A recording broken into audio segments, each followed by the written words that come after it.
Well, yeah, it has. I mean, it's a general English course. That means we're going to get a wide cross-section of people coming into our school, and I don't think that's going to be terribly different, across country to country. I mean, you're going to have people who need English for exams. You're going to have people who need English for their career. They realise that they're going to find themselves more and more often in situations where English is going to be important. There are people who are learning English as a hobby. There are people who learn English because they travel a lot and they know that they're going to find themselves in situations where they need English to be able to cope in those kind of travel situations, as well as talk to people socially. So, of course, the idea then, of course, the trick is to come up with a course that's going to keep all these people interested, and it is going to cater for all these people in a general way. Of course, you won't do exam preparation in a general English course, but the kind of English we're teaching would certainly prepare people for an exam. I mean, we do.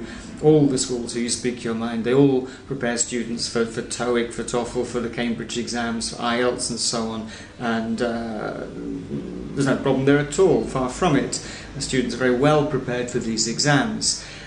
Business people as well, we teach lots of business people, but they're getting the kind of language they need, because, to spend every minute of every lesson doing presentations is thoroughly boring apart from anything else, and there's probably somebody who's got good language skills is able to transfer into English in any case. Those are specific, perhaps, needs, but their general needs are certainly catered for in the kind of course we're doing. So, again, that's part of the design, it's part of the way the material has been developed over the years. It's to make it accessible and interesting to a very wide range of people.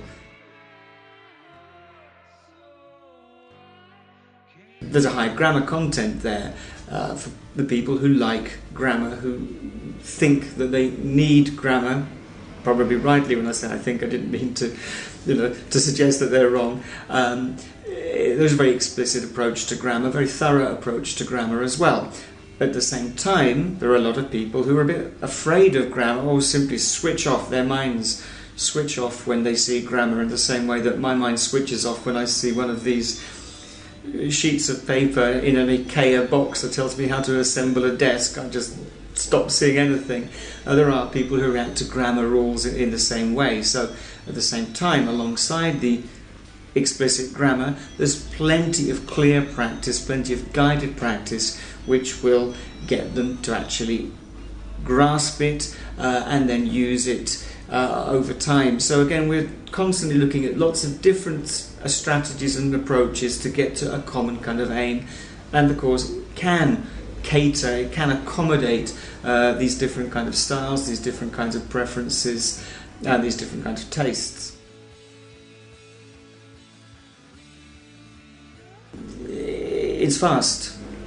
When I'm saying fast, okay, that's not a sort of a universal claim, but it's certainly faster than, learning will be faster than it often happens in regular courses.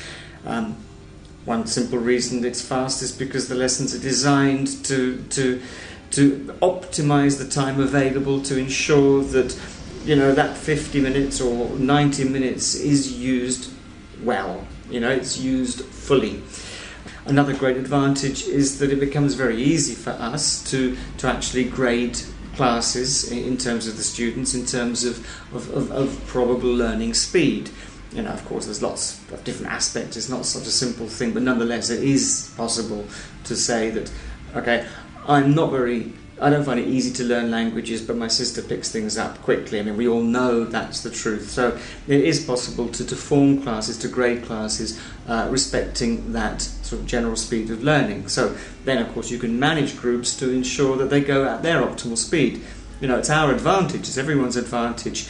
If one group is able to finish a course book, for example, in 30 hours, instead of some standardised 60, which doesn't take into account whether you're quick, slow, interested, or bored, motivated or not. So the fact actually we're able to manage classes in that way is a huge advantage too. But yes, it's designed to be quick. People want motivation, and if they're going too slowly, they won't be motivated, and that's not good for anyone. Again, it's never going to be quick enough for some people. Of course, everyone would like, the magic wand that says, right, tomorrow morning you're going to wake up and you're going to be speaking in English. That's not going to happen either. So some people are very impatient. We're not going to satisfy them.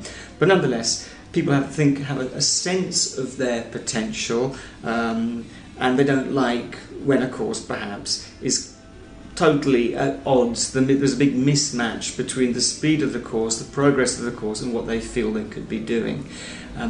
So it's important to ensure that people are moving forward, and of course everything is again design geared to allow that. Normally a beginner here is going to get to level A2 of the European level in around 100 hours. Okay, that's about half of the time that's normally recognised.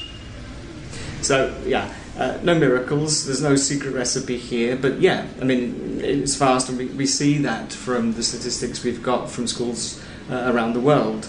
Not just here, where maybe students have an advantage, but also, for example, in Japan, where, of course, learners got much greater difficulties than, say, a French student or a Spanish student, and also time restrictions are much greater as well. So it stands that test too.